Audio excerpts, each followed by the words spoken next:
Salut à tous et bienvenue pour cette nouvelle semaine. Cette semaine, je vous propose 5 articles, mais avant, je vous encourage à vous rendre sur la chaîne YouTube et à vous abonner de façon à être certain de recevoir toutes les vidéos. Alors pour commencer, un premier article de LSA à propos de casiers. Effectivement, la semaine dernière, on parlait déjà des casiers Amazon dans les différentes gares de France. Et là, cette semaine, c'est la société Potager City qui va mettre en place des casiers réfrigérés. Donc en fait, tout simplement, vous commandez sur Potager City vos fruits et légumes et ils vous sont mis à votre disposition directement dans un casier réfrigéré où vous n'avez plus qu'à aller retirer avec le code reçu par SMS.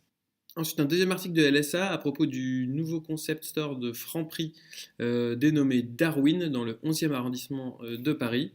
Celui-ci se distingue avec beaucoup de produits en vrac, d'abord pour éviter les emballages, de la viande également emballée de façon complètement transparente, de façon à pouvoir vraiment voir toutes les faces du produit, et enfin des légumes et des fruits à faible valeur en nitrate, avec même un petit détecteur qui permet de mesurer le taux de nitrate. Mais il y a aussi pas mal de services, entre autres des espaces avec des repas préparés, des mini-trousses de toilettes spéciales Airbnb, ça c'est plutôt bien pensé, mais aussi la gestion des clés Airbnb pour les logements du quartier. Donc un peu une espèce de conciergerie Airbnb. Et ça c'est vraiment très malin. Et là Franprix vient clairement se positionner sur ce marché-là. Vous allez retirer les clés chez eux. Vous allez pouvoir même acheter vos petits produits de toilette, faire vos courses de nourriture.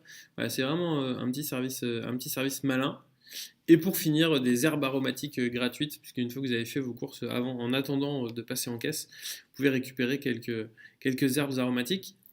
Ça, c'est si vous faites la queue en caisse, parce que bien sûr, sur ce magasin, ils ont mis en place l'encaissement mobile qui permet d'encaisser n'importe où dans le magasin avec n'importe quel vendeur, de façon à ne pas avoir à faire la queue en caisse. Ensuite, un article de French Web vraiment intéressant. Je vous conseille celui-là d'aller le lire dans le détail et même de cliquer à l'intérieur. Il y a un lien vers le rapport qui est à la base de cet article, qui est vraiment intéressant, autour de la transformation digitale et des investissements nécessaires.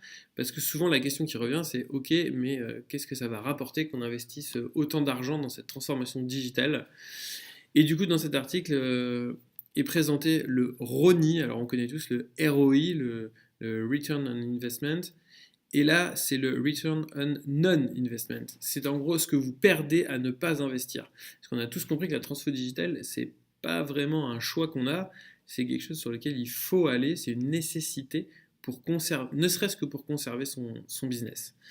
Vraiment, je vous invite à aller lire. Et un petit clin d'œil dans cet article, c'est un passage sur les entreprises qui lancent leur transformation numérique sans piloter le risque sur leur chiffre d'affaires à court terme, et donc sans accepter ce risque qui est inhérent à une telle transformation, une transformation sans précédent pour la majorité des entreprises. Et pour faire le lien, un article du Figaro, une fois n'est pas coutume, sur la compétence digitale des salariés français. En effet, 88% se déclarent connectés, et pourtant, suite à un test de connaissances autour de tous les sujets du digital, la note moyenne est de 291 sur 1000, avec 46% des questions auxquelles la majorité a répondu « je ne sais pas ». Donc on voit qu'il y a quand même beaucoup de travail à faire.